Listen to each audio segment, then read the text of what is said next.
Hi friends and viewers, എല്ലാവർക്കും നമസ്കാരം. Mutual ഫണ്ട്സിനെ കുറിച്ചുള്ള മറ്റൊരു വീഡിയോയിലേക്ക് നിങ്ങളെ ഞാൻ സ്വാഗതം ചെയ്യുന്നു. ഇന്നത്തെ വീഡിയോയിൽ മ്യൂച്വൽ ഫണ്ട്സിൻ്റെ ടൈപ്സിനെ കുറിച്ചാണ് പറയുന്നത്. ടൈപ്സ് എന്ന് പറഞ്ഞു കഴിഞ്ഞാൽ അതിൻ്റെ ക്ലാസിഫിക്കേഷൻ അല്ലെങ്കിൽ ഈ കാറ്റഗറീസ്, ഈ ബേസ്ഡ് ഓൺ ഇൻവെസ്റ്റ്മെൻറ്റ് ഗോൾസ്, അതായത് നമ്മുടെ നിക്ഷേപകരുടെ ലക്ഷ്യങ്ങൾ, അല്ല നിക്ഷേപക ലക്ഷ്യം, പിന്നെ അസറ്റ് ക്ലാസ്, അസറ്റിൻ്റെ വ്യത്യസ്തമായിട്ടുള്ള വിഭാഗങ്ങൾ, പിന്നെ റിസ്ക്, അതുപോലെ മറ്റ് പല ഘടകങ്ങളെ ആശ്രയിച്ചിട്ട് മ്യൂച്വൽ ഫണ്ട്സ് വ്യത്യസ്തമായിട്ടുള്ള ചില കാറ്റഗറീസ് ഉണ്ട്, അല്ലെങ്കിൽ ക്ലാസ്സസ് ഉണ്ട്.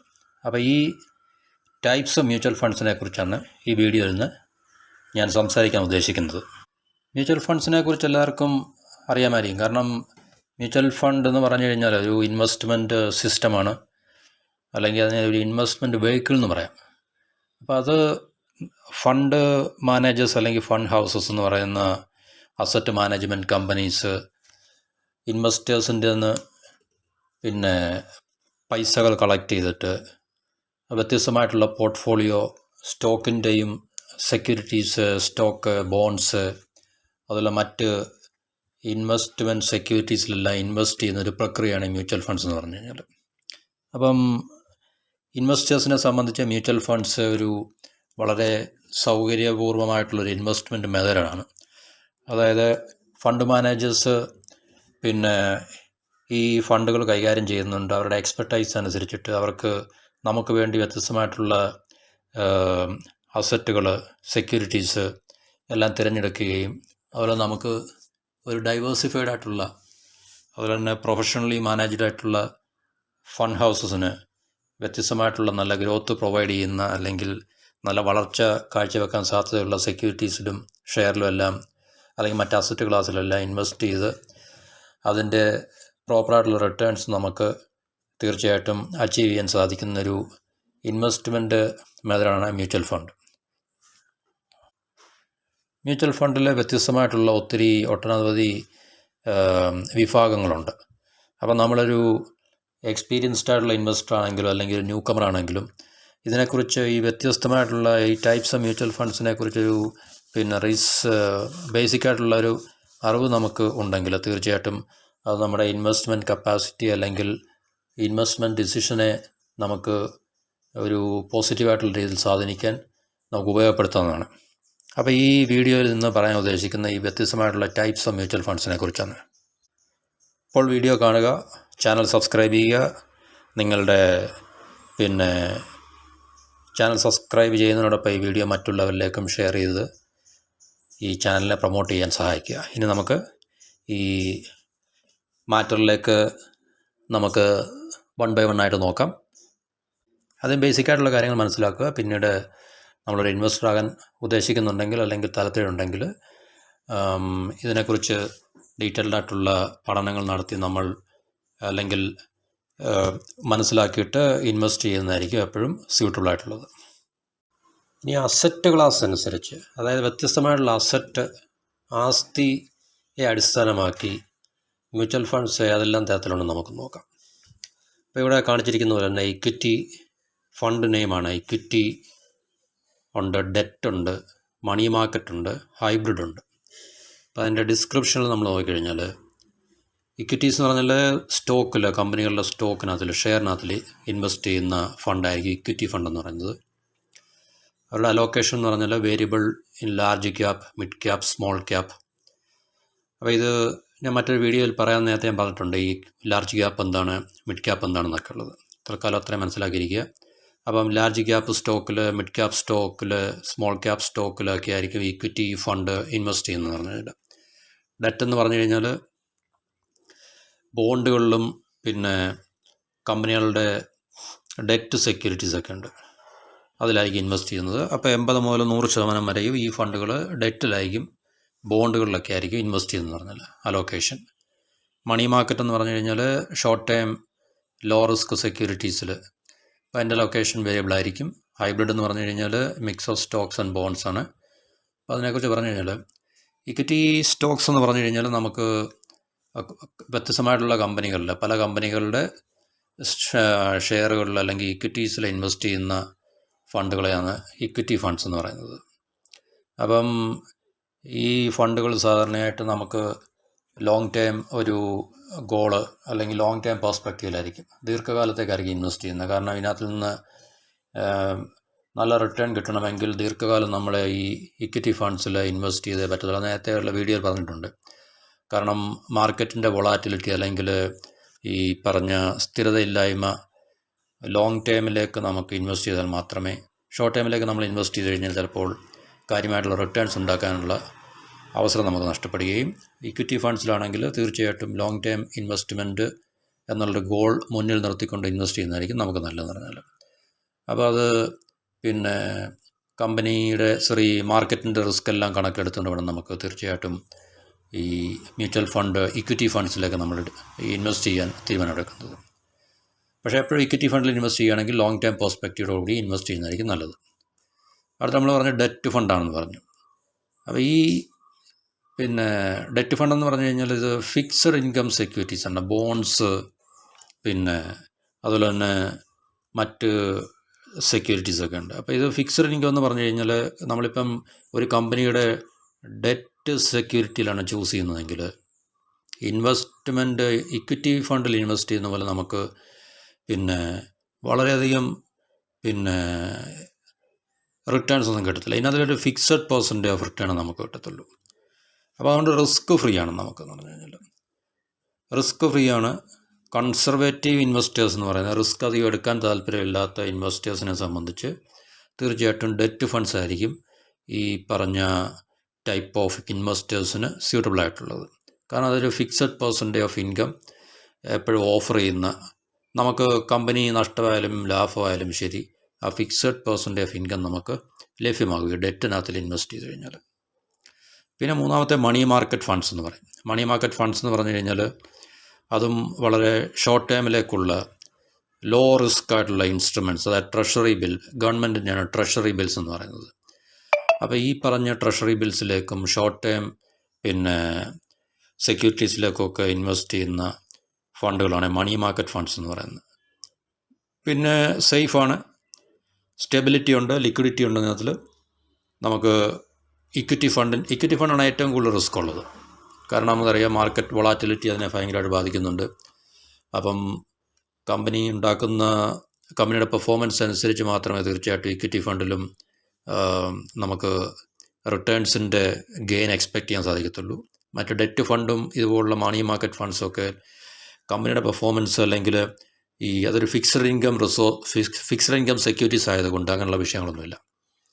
അപ്പം ഡെറ്റ് ഫണ്ടും മണി മാർക്കറ്റ് ഫണ്ടും തീർച്ചയായിട്ടും ഈ പറഞ്ഞ ഫിക്സഡ് ഇൻകം ലെസ് റിസ്ക്കിയാണ്, സേഫ് പ്ലേസാണ്. നമ്മുടെ ഇൻവെസ്റ്ററിൻ്റെ പണം പാർക്ക് ചെയ്യാൻ വേണ്ടിയിട്ട് അവർക്ക് ഇൻവെസ്റ്റ് ചെയ്യാനുള്ള സേഫ് പ്ലേസാണ്. അത് കൂടുതലായിട്ടും സ്റ്റെബിലിറ്റിയും ലിക്വിഡിറ്റിയും നമുക്ക് ഓഫർ ചെയ്യുന്നുണ്ട്. പിന്നെ വരുന്നതാണ് ഹൈബ്രിഡ് ഫണ്ട്സ് എന്ന് പറയുന്നത്. ഹൈബ്രിഡ് എന്ന് പറഞ്ഞാൽ ഈസ് എ മിക്സ്ചറാണ്, അതായത് ഇക്വിറ്റിയുടെയും ഡെറ്റിൻ്റെയും കൂടെ പിന്നെ ബ്ലെൻഡാണ്.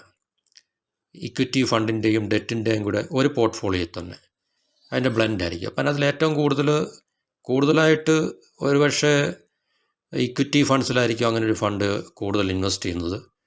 പിന്നെ അപ്പോൾ അത് ഈ കൂടുതൽ ഡൈവേഴ്സിഫിക്കേഷനും മിതമായിട്ടുള്ള റിസ്ക്കും ഒക്കെ താല്പര്യമുള്ളവർക്ക് തീർച്ചയായിട്ടും ഈ ഹൈബ്രിഡ് ഫണ്ട്സ് സെലക്ട് ചെയ്യാവുന്നതാണ്. അപ്പോൾ ഒരു ഫണ്ട് ഹൈബ്രിഡ് ആണെങ്കിൽ തീർച്ചയായും അത് ഇൻവെസ്റ്റ് ചെയ്യുന്നത് ഇക്വിറ്റിയിലും ഡെറ്റിലും ആയിരിക്കും. അതിന് പ്രൊപ്പോർഷൻസ് ആ ഫണ്ട് ഹൗസ് തീരുമാനിക്കും. ഇപ്പോൾ 80:20 ആയിരിക്കാം, അല്ലെങ്കിൽ 60:40, അതൊക്കെ ആ ഫണ്ട് മാനേജേഴ്സിൻ്റെ ഡിസ്ക്രിപ്ഷൻ അനുസരിച്ചാണ് അവർ ആ പ്രൊപ്പോർഷൻ അല്ലെങ്കിൽ ആ ഒരു പെർസെൻറ്റേജ്, ഇത്ര പെർസെൻറ്റേജ് ഇക്വിറ്റിയിലും ഇത്ര പെർസെൻറ്റേജ് ഡെറ്റിലും ഒക്കെ അവർ തീരുമാനിക്കുന്നതായിരിക്കും. പക്ഷേ കൂടുതലും പെർസെൻറ്റേജ് ഇക്വിറ്റിയിൽ ഇൻവെസ്റ്റ് ചെയ്യാനാണ് സാധ്യത കൂടുതലുള്ളത്. അപ്പോൾ ഇത്രയാണ് ഈ അസറ്റ് ക്ലാസിൻ്റെ ബേസിൽ ഈ നമുക്ക് മ്യൂച്വൽ ഫണ്ട്സിനെ കാറ്റഗറൈസ് ചെയ്യാൻ സാധിക്കുന്നത്. ഇക്വിറ്റി ഫണ്ടുണ്ട്, ഡെറ്റ് ഫണ്ടുണ്ട്, മണി മാർക്കറ്റുണ്ട്, ഹൈബ്രിഡ് ഉണ്ട്. അപ്പോൾ അത് ഇൻവെസ്റ്ററിൻ്റെ ടേസ്റ്റ്, പ്രിഫറൻസ്, റിസ്ക് ഏറ്റെടുക്കാനുള്ള അവരുടെ ആ ഒരു പിന്നെ കപ്പാസിറ്റി, ഇതൊക്കെ അനുസരിച്ച് ഈ പറഞ്ഞ ഏതെങ്കിലും അസറ്റ് ക്ലാസ്സിൽ അവർക്ക് ഇൻവെസ്റ്റ് ചെയ്യാവുന്നതാണ്. ഇനി നമുക്ക് ഈ ഇൻവെസ്റ്റ്മെൻറ്റ് ഗോൾസിൻ്റെ അല്ലെങ്കിൽ നമ്മുടെ നിക്ഷേപ ലക്ഷ്യങ്ങൾ അടിസ്ഥാനമാക്കി നമുക്ക് മ്യൂച്വൽ ഫണ്ട്സിനെ എങ്ങനെ ജഡ്ജ് ചെയ്യാം അല്ലെങ്കിൽ ക്ലാസിഫൈ ചെയ്യാം എന്നുള്ളതിനെക്കുറിച്ച് നമുക്കൊന്ന് പരിശോധിച്ച് നോക്കാം. അപ്പോൾ ഈ ടേബിളിൽ കാണിച്ചിട്ടുണ്ട്, ഫണ്ട് നെയിമുണ്ട്, ഡിസ്ക്രിപ്ഷനുണ്ട്, അതിൻ്റെ അലോക്കേഷനുണ്ട്, പിന്നെ growth, income, liquid, tax saving എന്നൊക്കെ പറഞ്ഞ് ഫണ്ട് നെയിം പറഞ്ഞിട്ടുണ്ട്. അതിൻ്റെ ഡിസ്ക്രിപ്ഷൻസ്, അതായത് ഗ്രോത്ത് എന്താണ്, ഇൻകം എന്താണ്, അപ്പോൾ അതിൻ്റെ അലോക്കേഷൻ, ഇതൊക്കെ നമുക്കൊന്ന് ബ്രീഫായിട്ട് ഒന്ന് ഒരു എക്സ്പ്ലനേഷൻ ഞാൻ ചെയ്യാമേ. ആദ്യത്തെ ഗ്രോത്ത് ഫണ്ടാണ്. ഗ്രോത്ത് ഫണ്ടെന്ന് പറഞ്ഞു കഴിഞ്ഞാൽ തീർച്ചയായിട്ടും ഒരു ഇൻവെസ്റ്ററെ സംബന്ധിച്ച് ഇൻവെസ്റ്റ് ചെയ്യുന്ന ഫണ്ട് അതിൻ്റെ ക്യാപിറ്റൽ, അതായത് ഇൻവെസ്റ്ററിൻ്റെ ക്യാപിറ്റൽ ഗ്രോ ചെയ്യണം, ക്യാപിറ്റൽ അപ്രീസിയേഷൻ ഉണ്ടാകണം, അതായത് ക്യാപിറ്റലിനകത്തിൽ മൂലധനത്തിൽ വർധനവുണ്ടാകണം. ആ വർധനവുണ്ടാകണമെങ്കിൽ തീർച്ചയായിട്ടും ഈ നമ്മൾ ഡിപ്പോസിറ്റ് ചെയ്യുന്ന എമൗണ്ട്, ഡിപ്പോസിറ്റ് ചെയ്യുന്ന അല്ലെങ്കിൽ ഇൻവെസ്റ്റ് ചെയ്യുന്ന നമ്മൾ ഹൈ ഗ്രോത്ത് പൊട്ടൻഷ്യലുള്ള, എന്നുവെച്ചാൽ നല്ല വളർച്ച ഉണ്ടാകാൻ സാധ്യതയുള്ള കമ്പനികളുടെ ഷെയറുകളിലായിരിക്കും, ഇക്വിറ്റിയിലായിരിക്കും പ്രധാനമായിട്ടും നമ്മൾ ഗ്രോത്ത് ഫണ്ട്സ് ആഗ്രഹിക്കുന്നത്, അല്ലെങ്കിൽ ക്യാപിറ്റൽ ഗ്രോ ചെയ്യണമെന്ന് ആഗ്രഹിക്കുന്നത്, ഇൻവെസ്റ്റ് ചെയ്യുന്നത് കൂടുതലും ഇക്വിറ്റിയിലായിരിക്കും. ആ ഇക്വിറ്റി ലോങ് ടേം എന്ന് പറഞ്ഞാൽ സാധാരണ റൂൾ ഓഫ് തമ്പ് നിയമം എന്ന് പറഞ്ഞു കഴിഞ്ഞാൽ 5 വർഷം മുതൽ മുമ്പോട്ടുള്ള എല്ലാം ലോങ് ടേമാണ്. ദീർഘകാലത്തേക്ക് ഇക്വിറ്റി ഫണ്ട്സിൽ ഇൻവെസ്റ്റ് ചെയ്ത് കഴിഞ്ഞാൽ, അതായത് ഗ്രോത്ത് പൊട്ടൻഷ്യൽ, അതായത് വളർച്ച കൈവരിക്കാൻ സാധ്യതയുള്ള നല്ല കമ്പനികളുടെ ഷെയറുകളിൽ ഇൻവെസ്റ്റ് ചെയ്യുകയും, അങ്ങനെ ഇൻവെസ്റ്റ് ചെയ്യുന്നത് കൊണ്ട് നമുക്ക് നമ്മുടെ ഇൻവെസ്റ്റ് ചെയ്ത ക്യാപിറ്റലിനകത്തിൽ വർധന ഉണ്ടാകുകയും ചെയ്യണമെന്ന് ആഗ്രഹിക്കുന്ന ആൾക്കാർ ഗ്രോത്ത് ഫണ്ട് സെലക്ട് ചെയ്യാറുണ്ട്. അപ്പം ഇങ്ങനെയുള്ള ഫണ്ടുകൾ നല്ല റിട്ടേൺസ് തരാനുള്ള സാധ്യതയുണ്ടെങ്കിലും പിന്നെ റിസ്ക് കൂടുതലാണ്. കാരണം മാർക്കറ്റിൻ്റെ ഈ ചാഞ്ചാട്ടം അല്ലെങ്കിൽ വൊളാറ്റിലിറ്റിക്ക് അനുസരിച്ച് നമുക്ക് റിസ്ക് വളരെയധികം ഫേസ് ചെയ്യേണ്ടതായിട്ട് വരും. എന്നാലും ഗ്രോത്ത് ഫണ്ട് നമുക്ക് തീർച്ചയായിട്ടും ലോങ് ടൈമിൽ ഇൻവെസ്റ്റ്മെൻറ്റ് ചെയ്യാൻ ആഗ്രഹിക്കുന്ന ആൾക്കാർക്ക് ഗ്രോത്ത് ഫണ്ട് സെലക്ട് ചെയ്യാനാണ്. പിന്നെ വരുന്നത് ഇൻകം ഫണ്ടാണ്. ഇൻകം ഫണ്ടെന്ന് പറഞ്ഞു കഴിഞ്ഞാൽ നമ്മൾ പീരിയോഡിക്കലായിട്ട് നമുക്കൊരു റെഗുലറായിട്ടുള്ള ഇൻകം കിട്ടണം, പിന്നെ ഒരു സ്റ്റഡി ഇൻകം നമുക്ക് കിട്ടണമെന്ന് ആഗ്രഹമുള്ളവർക്ക് ഇൻകം ഫണ്ട് ചൂസ് ചെയ്യാം. അതായത് ഇപ്പം ബാങ്കിലൊക്കെ നമ്മൾ ഫിക്സഡ് ഡിപ്പോസിറ്റ് ഇടുമ്പോൾ നമുക്കതിനകത്തിൽ നിന്ന് നമ്മുടെ ക്യാപിറ്റൽ സേഫാണ്, ക്യാപിറ്റലിനകത്തിൽ പിന്നെ പ്രിൻസിപ്പൽ എമൗണ്ടിനകത്തിൽ മാറ്റങ്ങളൊന്നും ഉണ്ടാകുന്നില്ല. പക്ഷേ നമുക്ക് ഇപ്പം നല്ലൊരു എമൗണ്ടൊക്കെ ആണെങ്കിൽ നമുക്ക് സ്റ്റഡി ആയിട്ടുള്ളൊരു ഇൻട്രസ്റ്റ് ഇൻകം കിട്ടും.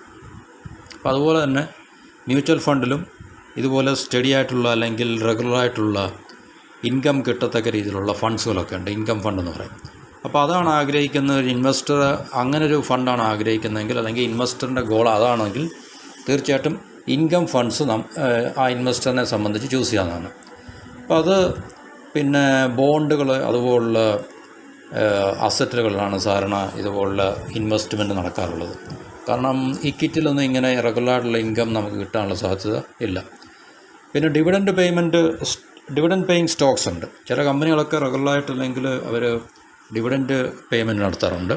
അപ്പോൾ അങ്ങനെ സബ്സ്റ്റാൻഷ്യലായിട്ട് വളരെ ഗണ്യമായ ഇതിലൊക്കെയുള്ള നമ്മൾ ഇൻവെസ്റ്റ്മെൻറ്റ് നടത്തുമ്പോൾ നമുക്ക് അതിൽ നിന്ന് നല്ലൊരു എമൗണ്ട് ഡിവിഡൻഡായിട്ട് ലഭിക്കാറുണ്ട്. അത്തരം കമ്പനികളുടെ സ്റ്റോക്കുകൾ, അത് കമ്പനികളുടെ പോളിസിയാണ് ഡിവിഡൻഡ് കൊടുക്കണോ വേണ്ട എന്നുള്ളത്. പക്ഷേ സ്ഥിരമായിട്ട് റെഗുലറായിട്ട് ഡിവിഡൻഡ് പിന്നെ കൊടുക്കുന്ന കമ്പനികളുണ്ട്. അപ്പോൾ അങ്ങനെയുള്ള കമ്പനികളുടെ സ്റ്റോക്കുകൾ സെലക്ട് ചെയ്ത് അതിൽ നമ്മൾ ഇൻവെസ്റ്റ് ചെയ്യുകയാണെങ്കിലും, അതുപോലെ തന്നെ ഇൻട്രസ്റ്റ് നമുക്ക് കിട്ടത്തക്ക രീതിയിലുള്ള മറ്റ് സെക്യൂരിറ്റീസ് എന്തെങ്കിലും ഉണ്ടെങ്കിൽ അതിൽ ഇൻവെസ്റ്റ് ചെയ്താൽ നമുക്ക് റെഗുലറായിട്ടുള്ള സ്റ്റഡി ഇൻകംസ് നമുക്ക് ഏൺ ചെയ്യാൻ സാധിക്കും. അപ്പോൾ അത്തരം ഇൻവെസ്റ്റ്മെൻറ്റ് ഗോളുള്ള ആൾക്കാർ ഇൻകം ഫണ്ട്സിനെയാണ് സാധാരണ ഡിപ്പെൻഡ് ചെയ്യാറുള്ളത്. പിന്നെ ഉള്ളതെന്ന് പറഞ്ഞു കഴിഞ്ഞാൽ ലിക്വിഡിറ്റി ഫണ്ട്സാണ്. ആദ്യത്തെ ഗ്രോത്ത്, ഇൻകം, പിന്നെ ലിക്വിഡ് എന്ന് പറഞ്ഞാൽ ലിക്വിഡിറ്റി കൂടുതലുള്ള, സേഫ്റ്റി കൂടുതലുള്ള പിന്നെ ഫണ്ടുകളാണ് ലിക്വിഡ് ഫണ്ട്സ് എന്ന് പറയുന്നത്. അപ്പം അവരുടെ അത്തരം ഫണ്ടുകളുടെ ഈ സാധാരണ നമ്മുടെ പരമ്പരാഗതമായിട്ടുള്ള ബാങ്കിലേക്ക് സേവിങ്സ് അക്കൗണ്ടിനേക്കാളിലും ഒരല്പം കൂടെ റിട്ടേൺസ് അല്ലെങ്കിൽ റേറ്റ് ഓഫ് റിട്ടേൺ, നമുക്ക് ഇൻവെസ്റ്റ് ചെയ്ത എമൗണ്ടിന് മേൽ കിട്ടുന്ന റിട്ടേൺസ് സ്ലൈറ്റ്ലി ഹയർ ആയിരിക്കും. വളരെ ഗണ്യമായ അല്ലെങ്കിൽ വലിയൊരു നേട്ടമൊന്നുമില്ല. എന്നാലും സാധാരണ സേവിങ്സ് അക്കൗണ്ടിൽ കിട്ടുന്നതിനേക്കാളും അല്പം കൂടെ കൂടുതലായിട്ടുള്ള റിട്ടേൺസ് ഇതിനകത്തിൽ നിന്ന് ഈ പറഞ്ഞ ലിക്വിഡിൽ നിന്ന് നമുക്ക് കിട്ടാൻ സാധ്യതയുണ്ട്. അപ്പോൾ അത് ഈ ഷോർട്ട് ടേമിലേക്ക് നമ്മൾ ഇൻവെസ്റ്റ് ചെയ്യുന്ന, ഇപ്പോൾ ഉദാഹരണത്തിന് നമ്മുടെ കയ്യിൽ കുറച്ച് ഇൻവെസ്റ്റ് ചെയ്യാൻ കുറേ പൈസയുണ്ട്, അത് ലോങ് ടേമിലേക്ക് നമുക്ക് വേണ്ട, പക്ഷേ ഷോർട്ട് ടേമിലേക്ക് നമുക്ക് എവിടെയെല്ലാം ഒന്ന് ഇൻവെസ്റ്റ് ചെയ്യണം എന്നുള്ള ഉദ്ദേശത്തോടെ നമുക്ക് ഇൻവെസ്റ്റ് ചെയ്യാൻ ഇതുപോലുള്ള ലിക്വിഡ് ഫണ്ട്സ് എന്ന് വെച്ചാൽ നമുക്ക് ഷോർട്ട് ടേമിലേക്ക് നമുക്ക് ഇൻവെസ്റ്റ് ചെയ്യാൻ അതിൽ നിന്നൊരു സർട്ടൺ റിട്ടേൺസ്, സാധാരണ സേവിങ്സ് ബാങ്ക് അക്കൗണ്ടിൽ നിന്ന് കിട്ടുന്നതിനേക്കാളും റിട്ടേൺസ് നമുക്ക് കിട്ടും. പക്ഷേ ഷോർട്ട് ടൈമിലേക്ക് നമുക്ക് മതി. അത് കഴിഞ്ഞിട്ട് നമുക്കതിനെ റെഡീം ചെയ്യണം. അപ്പോൾ അങ്ങനെയുള്ള ലിക്വിഡിറ്റി കൂടുതലുള്ള സേഫായിട്ടുള്ള എന്നാൽ റീസണബിളായിട്ടുള്ള റിട്ടേൺ കിട്ടുന്ന ഫണ്ടുകളാണ് ലിക്വിഡ് ഫണ്ട്സ് എന്ന് പറഞ്ഞു കഴിഞ്ഞാൽ. പിന്നെ ടാക്സ് സേവിങ്സ് ഫണ്ട്സാണ്. ടാക്സ് സേവിങ്സ് ഫണ്ട്സ് എന്ന് പറഞ്ഞു കഴിഞ്ഞാൽ തീർച്ചയായിട്ടും അതിനെ നമുക്ക് ELSS എന്ന് പറയും. ELSS എന്ന് പറഞ്ഞു കഴിഞ്ഞാൽ ഇക്വിറ്റി ലിങ്ക്ഡ് സേവിങ്സ് സ്കീം എന്നാണ് ഉള്ളത്. അപ്പോൾ അത് ഇക്വിറ്റി മാർക്കറ്റിലാണ് തീർച്ചയായിട്ടും ഈ പറഞ്ഞ ഇൻവെസ്റ്റ്മെൻറ്റ് നടക്കുന്നത്. അപ്പോൾ അങ്ങനെയുള്ള ഫണ്ടുകൾക്ക് ചില ടാക്സ് ബെനഫിറ്റ്സ് ഗവൺമെൻറ്റിൻ്റെ ഇൻകം ടാക്സ് അനുസരിച്ച് സെക്ഷൻ 80C ഇൻകം ടാക്സ്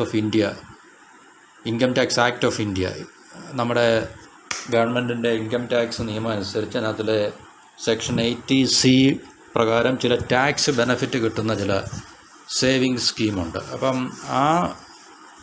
അത്തരം ഫണ്ടുകളിലേക്ക് ഇൻവെസ്റ്റ് ചെയ്യുകയാണെങ്കിൽ തീർച്ചയായിട്ടും അത് പ്രോബബ്ലി ഇക്വിറ്റി മാർക്കറ്റിലായിരിക്കും. അപ്പോൾ ഇക്വിറ്റി മാർക്കറ്റിൻ്റെ ഗ്രോത്ത് നമുക്ക് ഉപയോഗിക്കാൻ സാധിക്കുകയും എന്നാൽ ചില ടാക്സ് ബെനഫിറ്റ് നമുക്ക് അവെയിൽ ചെയ്യാൻ സാധിക്കുകയും ചെയ്യും. ഈ ടാക്സ് സേവിങ് ഫണ്ട്സ് ആണെങ്കിൽ ELSS എന്ന് പറയും, ഇക്വിറ്റി ലിങ്ക്ഡ് സേവിങ് സ്കീം എന്ന് പറയാൻ. പിന്നെ വരുന്നതാണ് അഗ്രസീവ് ഗ്രോത്ത് ഫണ്ട്സ് എന്ന് പറഞ്ഞാൽ. അഗ്രസീവ് ഗ്രോത്ത് ഫണ്ട്സ് എന്ന് പറഞ്ഞാൽ ഈ പേരൊന്നും നമുക്കറിയാൻ പറ്റും. ഹൈ ഗ്രോത്ത് സ്റ്റോക്സാണ്. ഹൈ ഗ്രോത്ത് സ്റ്റോക്സ് ആകുമ്പോൾ തീർച്ചയായിട്ടും അതിനകത്തിൽ റിസ്ക്കും കൂടുതലായിരിക്കും.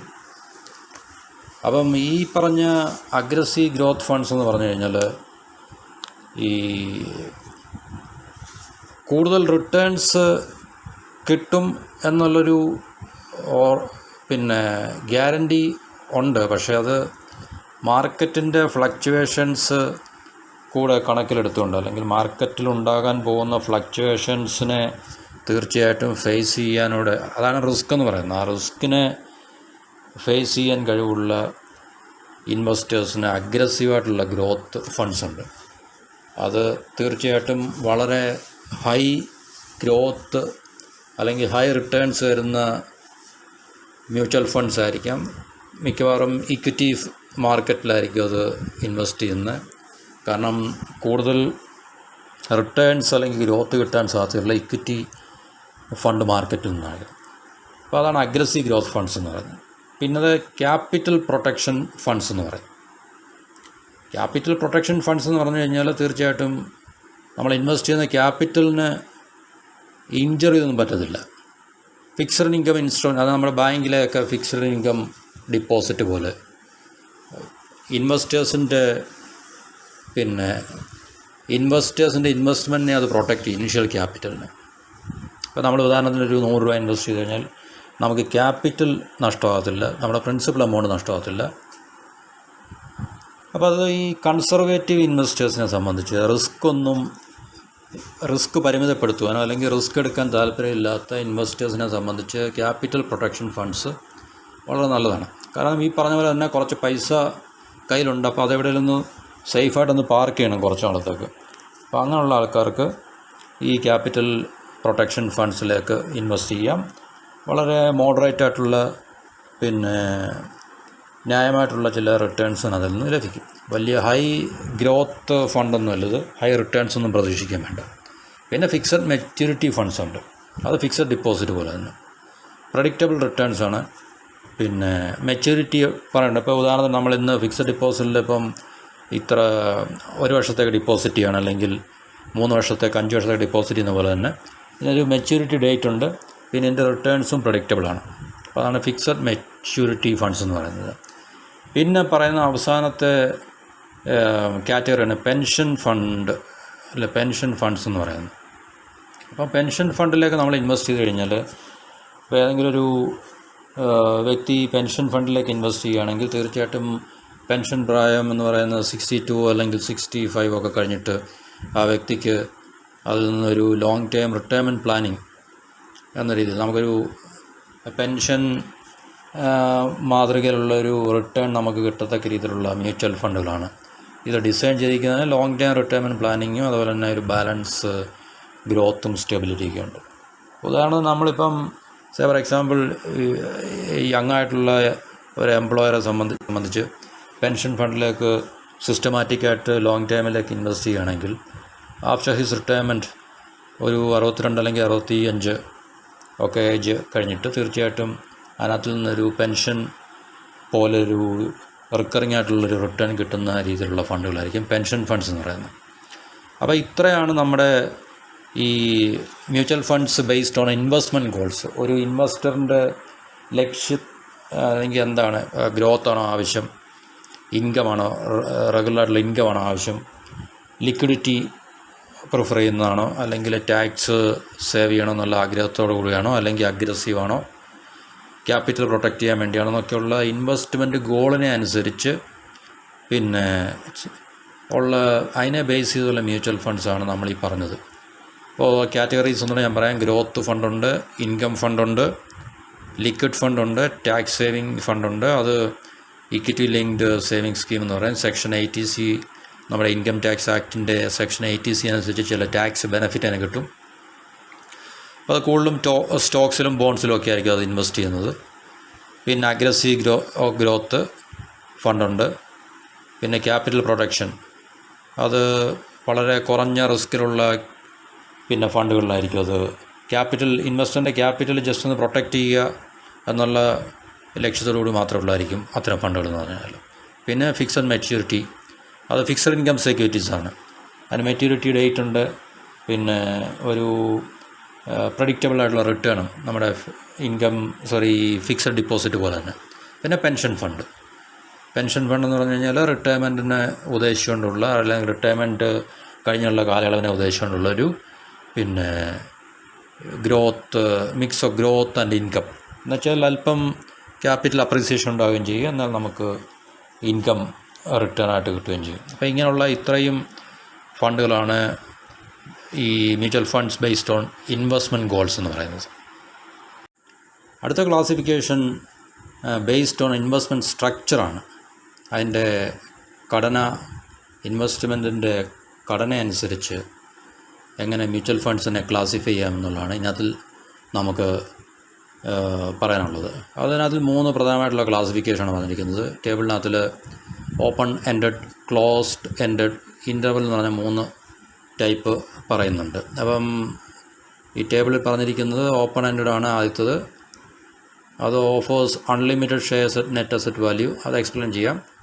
പിന്നെ ക്ലോസ്ഡ് എൻഡഡ് ഉണ്ട്, as a fixed number of shares trade on exchanges. മൂന്നാമത്തെ ഇൻ്റർവലാണ്, combines open end and closed end funds. അപ്പോൾ ഈ ആദ്യത്തെ ഓപ്പൺ എൻഡഡ് ഫണ്ട്സ് എന്ന് പറഞ്ഞു കഴിഞ്ഞാൽ ഒരു ഇൻവെസ്റ്ററിനെ സംബന്ധിച്ച്, ഇപ്പോൾ ഒരു മ്യൂച്വൽ ഫണ്ട് ഓപ്പൺ എൻഡഡ് ആണെങ്കിൽ ഒരു ഇൻവെസ്റ്ററിനെ സംബന്ധിച്ച് എപ്പോൾ വേണമെങ്കിലും അത് ഫണ്ട് ബൈ ചെയ്യുകയോ വാങ്ങുകയോ വിൽക്കുകയോ ചെയ്യാം.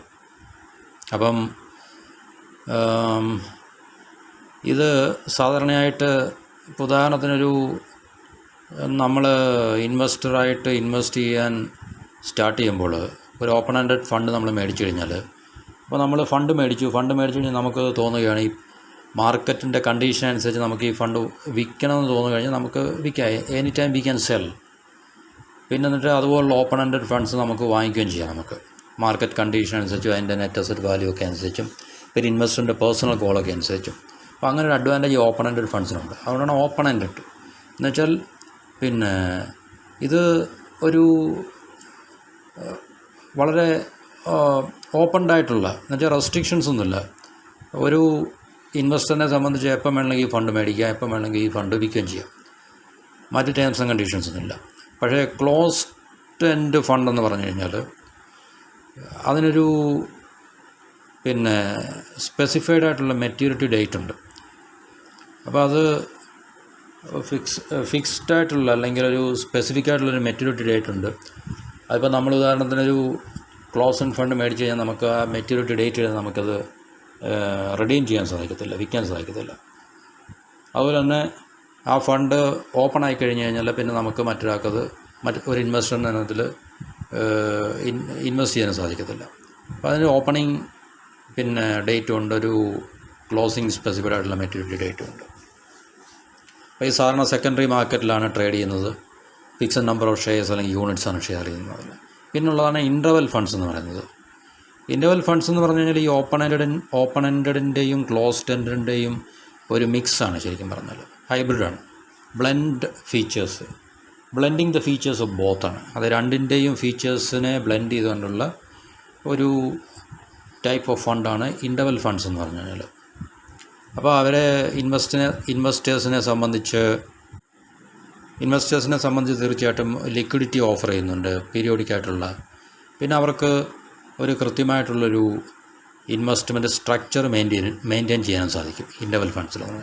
ഇറ്റ്സ് നത്തിങ് ബട്ട് ഈ ഓപ്പൺ എൻഡഡിൻ്റെയും ക്ലോസ്ഡ് എൻഡഡിൻ്റെയും കൂടെ ഉള്ളൊരു ബ്ലെൻഡഡ് ഫീച്ചേഴ്സാണ് അതിലുള്ളത്. അപ്പോൾ അങ്ങനെ മൂന്ന് പ്രധാനമായിട്ടുള്ള, മെയിനായിട്ട് ഓപ്പൺ എൻഡഡും ക്ലോസ്ഡ് എൻഡും ഉള്ളൂ. ഇൻ്റർവൽ ഫണ്ട്സ് അങ്ങനെ കേൾക്കാറില്ല നമ്മൾ. ഉണ്ടായിരിക്കാം, പക്ഷേ വൈഡ് സ്പ്രെഡായിട്ടുള്ള ഇമ്പോർട്ടൻസ് ഒന്നും അതിനില്ല. ഓപ്പൺ എൻഡഡ് ഫണ്ട്സ് ഉണ്ട്, ക്ലോസ് എൻഡ് ഫണ്ട്സ് ഉണ്ട്. ഓപ്പൺ എൻഡഡ് നല്ലൊരു സോക്കോൾ ഇൻവെസ്റ്ററിന് എപ്പം അതിനകത്തിൽ എൻ്റർ ചെയ്യുകയും എപ്പം വേണമെങ്കിൽ എക്സിറ്റ് ചെയ്യുകയും ചെയ്യാം. ക്ലോസ് എൻഡ് ആണെങ്കിൽ മെച്യൂരിറ്റി ഡേറ്റ് ഉണ്ട്. മെച്യൂരിറ്റി ഡേറ്റ് കഴിയാതെ നമുക്ക് അതിനകത്തിൽ നമുക്ക് എക്സിറ്റ് ചെയ്യാൻ സാധിക്കത്തില്ല. അപ്പോൾ ഈ മൂന്ന് ക്ലാസിഫിക്കേഷനാണ് തീർച്ചയായിട്ടും ഇൻവെസ്റ്റ്മെൻറ്റ് സ്ട്രക്ചറിൻ്റെ അടിസ്ഥാനത്തിൽ മ്യൂച്വൽ ഫണ്ട്സിൻ്റെ കാറ്റഗറീസ് അല്ലെങ്കിൽ ക്ലാസിഫിക്കേഷൻസ് എന്ന് പറഞ്ഞു കഴിഞ്ഞാൽ. അടുത്ത പ്രധാനപ്പെട്ട ക്ലാസിഫിക്കേഷൻ റിസ്കിനെ ബേസ് ചെയ്തുകൊണ്ടാണ്. അപ്പോൾ ആദ്യത്തെ നമ്മൾ പറഞ്ഞത് ഏതാണ്? അസറ്റ് ക്ലാസിനെ ബേസ് ചെയ്താണ്. പിന്നെ രണ്ടാമത്തേത് ഇൻവെസ്റ്റ്മെൻറ്റ് ഗോൾസിനെ ബേസ് ചെയ്തുള്ള ക്ലാസിഫിക്കേഷനാണ്. ഇനിയും പ്രധാനപ്പെട്ടൊരു ക്ലാസിഫിക്കേഷൻ വരുന്നത് അത് കഴിഞ്ഞ് മൂന്നാമത്തേത് ഇൻവെസ്റ്റ്മെൻറ്റ് സ്ട്രക്ചറിനെ ബേസ് ചെയ്തുള്ള പറഞ്ഞു. പിന്നെ വരുന്നതാണ് റിസ്കിനെ ബേസ് ചെയ്തുള്ള. അപ്പോൾ ഇത് ഇമ്പോർട്ടൻ്റ് ആണ്. റിസ്കിനെ ബേസ് ചെയ്ത് ഏതെല്ലാം തരത്തിലുള്ള എത്ര ടൈപ്പ് ഓഫ് മ്യൂച്വൽ ഫണ്ട്സ് ഉണ്ടെന്നുള്ളത് നമ്മൾ മനസ്സിലാക്കുന്നത് ഒരു ഇൻവെസ്റ്ററിനെ സംബന്ധിച്ചത് പ്രയോജനകരമാണ്. അപ്പം ഇതിനകത്ത് നമ്മൾ ടേബിളിൽ കാണിക്കുന്നത് പോലെ തന്നെ 4 ടൈപ്പ് ഫണ്ടുകളുണ്ട്. Types of mutual funds based on risk. അതിൽ ഒന്നാമത്തെയാണ് വെരി ലോ റിസ്ക്. അപ്പോൾ അത് പേരിൽ നിന്ന് നമുക്ക് മനസ്സിലാകാം റിസ്ക് വളരെ കുറവാണ്. അപ്പോൾ റിസ്ക് പൊതുവേ കുറവാകുമ്പോൾ തീർച്ചയായിട്ടും റിട്ടേണും വളരെ കുറവായിരിക്കും. അപ്പോൾ അത് ഇവിടെ പറയുന്നത് ഫോക്കസസ് ഓൺ എക്സ്പ്ലെയിൻ ചെയ്യാം. Focus on capital preservation with minimal risk എന്ന് വെച്ചാൽ ക്യാപിറ്റൽ ജസ്റ്റ് പ്രൊട്ടക്റ്റ് ചെയ്യുക എന്നുള്ള ഉദ്ദേശം മാത്രമേ ഉള്ളൂ. മിനിമം റിസ്ക് ആകുമ്പോൾ തീർച്ചയായിട്ടും റിട്ടേണും മിനിമം ആയിരിക്കും. അപ്പോൾ അത് തീർച്ചയായിട്ടും അലൊക്കേഷൻ പറഞ്ഞിരിക്കുന്നത് ലോ റിസ്ക് ആയിട്ടുള്ള അസറ്റുകളൊക്കെ ആയിരിക്കും. അത് ഞാൻ എക്സ്പ്ലെയിൻ ചെയ്യാം. പിന്നെ രണ്ടാമത് പറയുന്നത് ലോ റിസ്ക് ആണ്. അപ്പോൾ വെരി ലോ റിസ്ക്, അത് കഴിഞ്ഞ് ലോ റിസ്ക് എന്ന് പറയുമ്പോൾ തീർച്ചയായിട്ടും ഇച്ചിരി കുറേ മെച്ചപ്പെട്ട റിട്ടേൺസ് ഇതിൽ നിന്ന് പ്രതീക്ഷിക്കുന്നുണ്ട്. അപ്പോൾ ആദ്യത്തെ ടൈപ്പ് ഫണ്ടിനേക്കാളും റിസ്ക് അല്പം കൂടെ കൂടുതലായിരിക്കും. ആദ്യത്തെ വെരി ലോ റിസ്ക്കാണ്, റിസ്ക് വളരെ കുറവാണ്. ഇതിനകത്തിൽ റിസ്ക് ഇച്ചിരി കൂടെ കൂടുതലാണ്. അപ്പോൾ ഇതിനകത്തിൽ ലോ ടു മീഡിയം റിസ്ക് അസറ്റ്സിലേക്കായിരിക്കും ഇൻവെസ്റ്റ്മെൻറ്റ് സാധനം നടക്കുന്നുള്ളതാണ്. മീഡിയം റിസ്ക് എന്ന് പറഞ്ഞു കഴിഞ്ഞാൽ റിസ്ക് ഇച്ചിരി കമ്പാരിറ്റീവ്ലി കൂടുതലായിരിക്കും. അപ്പോൾ അത് റിസ്ക്കും റിട്ടേൺ തമ്മിലുള്ളൊരു ബാലൻസ് അവിടെ ഉണ്ട്. അപ്പം റിസ്ക് കൂടുന്തോറും കമ്പാരിറ്റീവ്ലി റിട്ടേണും ഇതിനു മുമ്പ് പറഞ്ഞ അസറ്റുകൾ ഇൻവെസ്റ്റ് ചെയ്യുന്നതിനേക്കാളും റിട്ടേൺ അല്പം കൂടുതൽ ഉണ്ടാകാനുള്ള സാധ്യതയും കൂടുതലാണ്. അപ്പോൾ ഇത് mix of low to high risk അസറ്റിലാണ് ഇൻവെസ്റ്റ് ചെയ്യുന്നത്. പിന്നെ ഹൈ റിസ്ക് എന്ന് പറഞ്ഞാൽ എപ്പോഴും ഇക്വിറ്റി ഫണ്ട്സ് തന്നെ ആയിരിക്കും ഹൈ റിസ്ക് എന്ന് പറയുന്നത്. അപ്പം റിസ്ക് കൂടുതലായതുകൊണ്ട് റിട്ടേണും കൂടുതൽ കിട്ടാനുള്ള പൊട്ടൻഷ്യൽ ഈ പറഞ്ഞ ഫണ്ടുകളൊക്കെ ഉണ്ട്. അപ്പോൾ ആദ്യത്തെ വെരി ലോ റിസ്ക് ഫണ്ട്സ് എന്ന് പറഞ്ഞു കഴിഞ്ഞാൽ സേഫായിട്ടുള്ള അസറ്റ്സുകളിലാണ്. അതായത് government bonds, money market instruments, ഇവിടെയൊക്കെ റിസ്ക് വളരെ കുറവാണ്. പക്ഷേ അതിനകത്ത് നിന്ന് കിട്ടുന്ന റിട്ടേൺസും അതുപോലെ തന്നെ വളരെ കുറവായിരിക്കും. പക്ഷേ നമ്മുടെ ക്യാപിറ്റൽ അല്ലെങ്കിൽ പ്രിൻസിപ്പൽ എമൗണ്ട് എന്ന് പറഞ്ഞാൽ വളരെ സേഫ് ആയിരിക്കും. പിന്നെ വരുന്നതാണ് ലോ റിസ്ക് ഫണ്ട്സ് പറഞ്ഞത് നമ്മൾ. അപ്പോൾ ലോ റിസ്ക് ഫണ്ട്സ് എന്ന് പറഞ്ഞു കഴിഞ്ഞാൽ ഇത് മോഡസ്റ്റായിട്ടുള്ള വളരെ മിതമായിട്ടുള്ള റിട്ടേൺസ് നമുക്ക് ഓഫർ ചെയ്യുന്നുണ്ട്. പക്ഷേ റിസ്ക്കും ഈ പറഞ്ഞ അല്പം കൂടുതലാണ് ആദ്യത്തേനേക്കാളിലും. അത് ഫിക്സഡ് ഇൻകം സെക്യൂരിറ്റീസ് ആണ്. ഇപ്പോൾ നമ്മുടെ ക്യാപിറ്റൽ പ്രിസർവ് ചെയ്യുക, അല്ലെങ്കിൽ മൂലധനത്തെ നമ്മൾ നിക്ഷേപിക്കുന്ന നമ്മുടെ ക്യാപിറ്റലിനെ പ്രൊട്ടക്റ്റ് ചെയ്യുക എന്നുള്ള ഉദ്ദേശം തന്നെയാണ് ഇവിടെ. പിന്നെ മീഡിയം റിസ്ക് ഫണ്ട്സ് എന്ന് പറഞ്ഞു കഴിഞ്ഞാൽ മ്യൂച്വൽ ഫണ്ട് സേഫ്റ്റിയും ഗ്രോത്തും ബാലൻസ് ചെയ്യുന്നുണ്ട്. അതായത് വ്യത്യസ്തമായിട്ടുള്ള അസറ്റ് ക്ലാസ്സുകളിൽ, അതായത് ഈ ഇക്വിറ്റിയിലും ഡെറ്റിലും ഒക്കെ ഇൻവെസ്റ്റ് ചെയ്തിട്ട് ആ ഒരു ഗ്രോത്തും നമ്മുടെ സേഫ്റ്റിയും എല്ലാം, എന്നുവെച്ചാൽ കുറച്ച് ഡെറ്റിനകത്തിലായതുകൊണ്ട് സേഫുമാണ്, കുറച്ച് ഇക്വിറ്റിയിലായതുകൊണ്ട് നമുക്ക് ഗ്രോത്തും ഓഫർ ചെയ്യുന്നുണ്ട്. അപ്പോൾ അങ്ങനെയുള്ളതാണ് മീഡിയം റിസ്ക് ഫണ്ട്സ് എന്ന് പറഞ്ഞാൽ. പിന്നെ വരുന്ന ലാസ്റ്റ് കാറ്റഗറിയാണ് ഹൈ റിസ്ക് ഫണ്ട്സ് എന്ന് പറഞ്ഞു കഴിഞ്ഞാൽ. ഹൈ റിസ്ക് ഫണ്ട്സ് എന്ന് പറഞ്ഞു കഴിഞ്ഞാൽ അറിയാം, തീർച്ചയായിട്ടും റിസ്ക് കൂടുന്നത് കൊണ്ട് റിട്ടേൺ കൂടാനുള്ള സാധ്യതയും പൊട്ടൻഷ്യൽ ഹൈ ഗ്രോത്ത് ഓഫർ ചെയ്യാനുള്ള സാധ്യതയുണ്ട്. അപ്പം ഹൈ റിസ്ക് ഫണ്ട്സ് ആയിരിക്കും ഇതെന്ന് പറഞ്ഞു കഴിഞ്ഞാൽ. ഹൈ റിസ്ക് ഫണ്ട് എന്ന് പറഞ്ഞു കഴിഞ്ഞാൽ റിസ്ക് കൂടുതലായിരിക്കും. അപ്പോൾ ഇതെപ്പോഴും ഫോക്കസ് ചെയ്യുന്ന പറഞ്ഞു കഴിഞ്ഞാൽ വളരെ ഹൈ വൊളാറ്റിലിറ്റി ഉള്ള, അതായത് ഈ പറഞ്ഞ ഗ്രോത്ത് സ്റ്റോക്കുള്ള, ഹൈ ഗ്രോത്ത് സ്റ്റോക്കുകളായിരിക്കും. ഹൈ ഗ്രോത്ത് സ്റ്റോക്ക് എന്ന് പറഞ്ഞാൽ വളരെ ശക്തമായി മുമ്പോട്ട് പോകുന്ന സ്റ്റോക്കുകളായിരിക്കും. അപ്പോൾ അങ്ങനെ ശക്തമായിട്ട് മുമ്പോട്ട് പോകുമ്പോൾ അതിനകത്തിൽ തീർച്ചയായിട്ടും ഫ്ലക്ച്വേഷൻസ് അല്ലെങ്കിൽ വൊളാറ്റിലിറ്റി ഒക്കെ ഷോർട്ട് ടൈമിൽ ഉണ്ടാകാനുള്ള സാധ്യതയുണ്ട്. പക്ഷേ ലോങ് ടൈമിൽ അതെല്ലാം ആവറേജ് ഔട്ടായിട്ട് തീർച്ചയായിട്ടും നല്ല റിട്ടേൺ തരാനുള്ള പൊട്ടൻഷ്യൽ തീർച്ചയായിട്ടും ഉണ്ടാകും. അപ്പോൾ ഇതെന്ന് പറഞ്ഞാൽ ഈ കൂടുതലായിട്ടും നമ്മുടെ സാമ്പത്തിക രാജ്യങ്ങളിലെ ഇമർജിങ് മാർക്കറ്റ്സിൽ ഉള്ള സ്റ്റോക്ക് മാർക്കറ്റിലുള്ള സ്റ്റോക്കുകളെയൊക്കെയാണ് തീർച്ചയായിട്ടും ഹൈ ഗ്രോത്ത് സ്റ്റോക്കുകളെന്ന് പറയുന്നത്. ഇപ്പോൾ ഇന്ത്യ പോലുള്ള മാർക്കറ്റുകളൊക്കെ ഉള്ള സ്റ്റോക്കുകൾ, പല സെക്ടറുകളിലുള്ള സ്റ്റോക്കുകൾ ഹൈ ഗ്രോത്ത് സ്റ്റോക്കാണ്. റിസ്ക് ഉണ്ട് തീർച്ചയായിട്ടും ഷോർട്ട് ടൈമിലാണെങ്കിൽ, പക്ഷേ ലോങ് ടൈമിൽ തീർച്ചയായിട്ടും ഹൈ റിട്ടേൺസ് കിട്ടാനുള്ള സാധ്യതയുണ്ട്. അപ്പോൾ ഇത്രയാണ് ഈ വ്യത്യസ്തമായിട്ടുള്ള മ്യൂച്വൽ ഫണ്ട്സ് റിസ്കിനെ ബേസ് ചെയ്തുള്ള കാറ്റഗറീസ് എന്ന് പറഞ്ഞു കഴിഞ്ഞാൽ. അപ്പോൾ നമ്മൾ ഇത്രയും പ്രധാനപ്പെട്ട കാറ്റഗറീസ് പറഞ്ഞു. ആദ്യം നമ്മൾ പറഞ്ഞത് തീർച്ചയായിട്ടും അസറ്റ് ക്ലാസിനെ ബേസ് ചെയ്തുള്ളതാണ്. അതെന്ന് പറഞ്ഞാൽ ഇക്വിറ്റി ഉണ്ട്, ഡെറ്റ് ഉണ്ട്, മണി മാർക്കറ്റ് ഉണ്ട്, ഹൈബ്രിഡ് ഉണ്ട്. രണ്ടാമത് പറഞ്ഞ ഇൻവെസ്റ്റ്മെൻറ്റ് ഗോൾസ്, അതായത് ഒരു ഇൻവെസ്റ്ററിനെ സംബന്ധിച്ച് ഇൻവെസ്റ്ററിൻ്റെ പേഴ്സണൽ ഗോൾ എന്താണ്, ഇൻവെസ്റ്റ്മെൻറ്റ് ഗോൾ എന്താണ്. അപ്പോൾ അതിനെ ഡിപ്പെൻഡ് ചെയ്ത് തീർച്ചയായിട്ടും ഗ്രോത്ത് ഫണ്ടുണ്ട്, ഇൻകം ഫണ്ടുണ്ട്, ലിക്വിഡ് ഫണ്ടുണ്ട്, പിന്നെ ടാക്സ് സേവിങ് ഫണ്ടുണ്ട്, അഗ്രസീവ് ഗ്രോത്ത് ഫണ്ട്സ് ഉണ്ട്, ക്യാപിറ്റൽ പ്രൊട്ടക്ഷൻ ഫണ്ട്സ് ഉണ്ട്, ഫിക്സഡ് മെച്യൂരിറ്റി ഉണ്ട്, പെൻഷനുണ്ട്. പിന്നെ പറഞ്ഞിട്ടുള്ളത് ക്ലാസിഫിക്കേഷൻ അക്കോർഡിംഗ് ടു ഇൻവെസ്റ്റ്മെൻറ്റ് സ്ട്രക്ചറാണ്. അപ്പോൾ അത് ഓപ്പൺ എൻഡഡ് ഫണ്ട്സ് ഉണ്ട്, ക്ലോസ്ഡ് എൻഡഡ് ഉണ്ട്, ഇൻ്റർവൽ ഉണ്ടെന്ന് പറഞ്ഞു. പിന്നെ നമ്മൾ പറഞ്ഞ ഏറ്റവും അവസാനത്തെ ഈ types of mutual funds based on റിസ്ക്കാണ്, റിസ്കിനെ ബേസ് ചെയ്ത്. അതാണ് very low risk, medium risk, high risk എന്നുള്ളത്. അപ്പോൾ ഇത്രയാണ് പ്രധാനമായിട്ടും നമ്മുടെ മ്യൂച്വൽ ഫണ്ടിലെ കാറ്റഗറീസ് എന്ന് പറഞ്ഞു കഴിഞ്ഞാൽ. അപ്പോൾ ഇനിയും വേറെ സ്പെഷ്യലൈസ്ഡ് മ്യൂച്വൽ ഫണ്ട്സ് ഉണ്ട്. അത് മറ്റൊരു വീഡിയോക്കകത്തിൽ ഞാൻ അതിൻ്റെ ഡീറ്റെയിൽസ് ഷെയർ ചെയ്യാം. അപ്പോൾ ഇത്രയും നമുക്ക് ഈ മ്യൂച്വൽ ഫണ്ട്സിൻ്റെ കാറ്റഗറി ആയിട്ട് നമുക്ക് കൺസിഡർ ചെയ്യാം. ടൈപ്സ് ഓഫ് മ്യൂച്വൽ ഫണ്ട്സ്, അത് equity, debt, money market, hybrid, ELSS, pension, index fund ഉണ്ട്. ഇൻഡെക്സ് ഫണ്ടിനെ കുറിച്ച് മറ്റൊരു വീഡിയോയിൽ നേരത്തെ ഞാൻ പറഞ്ഞിട്ടുണ്ട്. പിന്നെ സെക്ടർ ബേസ് ചെയ്തിട്ടുള്ള പല സെക്ടറുണ്ട് നമ്മുടെ എക്കോണമിയിൽ. ഇപ്പം മാനുഫാക്ചറിങ് അല്ലെങ്കിൽ automobile, information technology, banking, agriculture, consumer industry, ഇങ്ങനെ പറയുന്ന വ്യത്യസ്തമായിട്ടുള്ള സെക്ടേഴ്സ് ഉണ്ട്. അപ്പോൾ ആ സെക്ടറിനെ ബേസ് ചെയ്തിട്ടുള്ള ഫണ്ടുകളുണ്ട്. അപ്പോൾ ഇതാണ് പ്രധാനമായിട്ടും നമുക്ക് ഈ മനസ്സിലാക്കേണ്ട ക്ലാസിഫിക്കേഷൻസ് ആണ്, മ്യൂച്വൽ ഫണ്ട്സിൻ്റെ ക്ലാസിഫിക്കേഷൻസ്. അപ്പോൾ ഇത്രയും ക്ലാസിഫിക്കേഷനെ കുറിച്ചുള്ള കാറ്റഗറീസിനെ കുറിച്ച് നമ്മൾ ഒരു മിനിമം നോളജ് നമുക്കുണ്ടെങ്കിൽ തീർച്ചയായിട്ടും നമുക്കൊരു മോഡസ്റ്റായിട്ടുള്ള, വളരെ അഗ്രസീവ് അല്ലാത്തൊരു മോഡസ്റ്റായിട്ടുള്ള ഒരു ഇൻവെസ്റ്റർ ആകാൻ നമുക്ക് തീർച്ചയായിട്ടും സാധിക്കും. അപ്പം ഓരോ വ്യക്തിയുടെയും തീർച്ചയായിട്ടും ഇൻവെസ്റ്റ്മെൻറ്റ് പേഴ്സണൽ ഗോൾസാണ്, ഇൻവെസ്റ്റ്മെൻറ്റ് ഗോൾസാണ് ഈ എല്ലാ ഇൻവെസ്റ്റ്മെൻറ്റിൻ്റെയും അടിസ്ഥാനം എന്ന് പറഞ്ഞു കഴിഞ്ഞാൽ.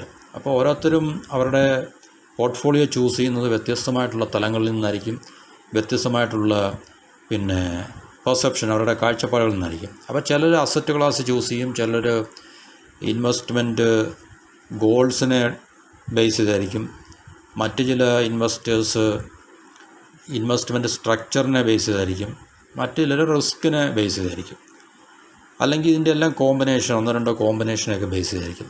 അത് അറിഞ്ഞോ അറിയാതെയൊക്കെ അങ്ങനെ ആയിരിക്കും തന്നെ നമ്മൾ ഇൻവെസ്റ്റ്മെൻറ്റ് അല്ലെങ്കിൽ ഇൻവെസ്റ്റർ ആകുന്നതെന്ന് പറഞ്ഞാൽ. അപ്പോൾ തീർച്ചയായിട്ടും എല്ലാ ഇൻവെസ്റ്റേഴ്സിനും അല്ലെങ്കിൽ പൊട്ടൻഷ്യൽ ഇൻവെസ്റ്റേഴ്സ്, ഇൻവെസ്റ്റ് ചെയ്യാൻ ആഗ്രഹമുള്ള എല്ലാ ആൾക്കാർക്കും ഈ പറഞ്ഞ ബേസിക്കായിട്ടുള്ള നോളജിനെ ഡിപ്പെൻഡ് ചെയ്ത് മ്യൂച്വൽ ഫണ്ടിൽ ഇൻവെസ്റ്റ് ചെയ്യാനുള്ള തീരുമാനങ്ങൾ എടുക്കാൻ തീർച്ചയായിട്ടും സാധിക്കും. അപ്പോൾ ഇതൊരു ഫുൾ ഫ്ലഡ്ജഡ് ആയിട്ടുള്ള ഇൻവെസ്റ്റ്മെൻറ്റ് അനാലിസിസോ അല്ലെങ്കിൽ കൺസൾട്ടൻസി ഒന്നുമില്ല. ചില ബേസിക്കായിട്ടുള്ള ഐഡിയാസ് അല്ലെങ്കിൽ നോളജ് ഷെയർ ചെയ്യുന്നത് മാത്രം. അപ്പോൾ എല്ലാവരും ഈ വീഡിയോ ഇഷ്ടപ്പെട്ടു എന്ന് ഞാൻ ചിന്തിക്കുന്നു. നിങ്ങൾക്ക് തീർച്ചയായിട്ടും ഈ വീഡിയോ ഇഷ്ടമായെങ്കിൽ നിങ്ങൾക്ക് ചാനൽ സബ്സ്ക്രൈബ് ചെയ്യുകയും വീഡിയോ ലൈക്ക് ചെയ്യുകയും ചെയ്യാം. മറ്റുള്ളവരുമായിട്ട് ഈ വീഡിയോ ഷെയർ ചെയ്യുകയും ചെയ്യാം. ഇനിയും ഇതുപോലുള്ളൊരു മറ്റൊരു കണ്ടൻറ്റുമായി വീഡിയോയുടെ രൂപത്തിൽ നിങ്ങളുടെ മുമ്പിൽ വരുന്നതിന് മുമ്പേ നിങ്ങൾക്കെല്ലാവർക്കും നന്ദി, നമസ്കാരം. Thank you very much for viewing this video.